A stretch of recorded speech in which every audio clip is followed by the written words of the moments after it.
Bonjour, je m'appelle Rocio et je vais lire un petit extrait du texte qui s'appelle L'homme qui plantait des arbres. L'auteur, Jean Genou. Le berger, qui ne fumait pas, alla chercher un petit sac et déversa sur la table un tas de glands. Il se mit à les examiner, l'un après l'autre, avec beaucoup d'attention, séparant les bons des mauvais. Je fumais ma pipe. Je me proposais pour l'aider. Il me dit que c'était son affaire. En effet, voyant le soin qu'il mettait à ce travail, je n'insistais pas. Ce fut toute notre conversation. Quand il y eut de côté des bons un tas de glands assez gros, il les compta par paquet de 10.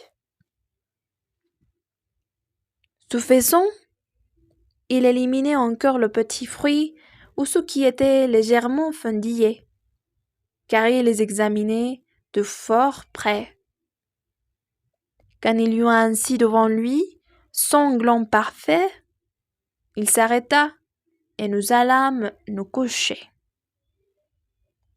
Le lendemain, il fit sortir son troupeau et il le mena à la pâture. Avant de partir, il trempa dans un seau d'eau le petit sac où il avait mis les glands soigneusement choisis et comptés. Je remarquai qu'en guise de bâton, il emportait une épingle de fer grosse comme le pouce et longue d'environ 1,50 m.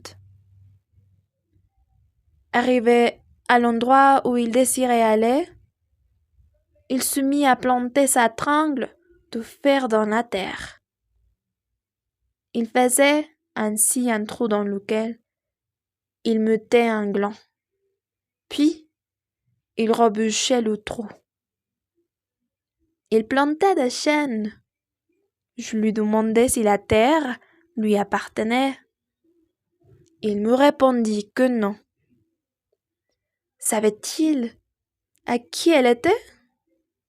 Il ne savait pas. Il supposait que c'était une terre communale. Ou peut-être était-elle la propriété des gens qui ne s'en souciaient pas. Lui ne se souciait pas de connaître les propriétaires. Il planta ainsi ses sanglants avec un soin extrême. Depuis 3 ans, il plantait des arbres dans cette solitude. Il en avait planté 100 000. Sur les 100 000, 20 000 étaient sortis. Sur ces 20 000, il comptait encore en perdre la moitié, du fait des rongeurs ou de tout ce qu'il y a d'impossible à prévoir dans le dessein de la Providence. Restaient 10 000 chênes qui allaient pousser dans cet endroit où il n'y avait rien auparavant. C'est à ce moment-là que je me souciais de l'âge de cet homme. Il avait visiblement plus de 50 ans.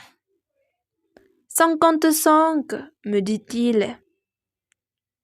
Il s'appelait Elséar Bouffier. Merci.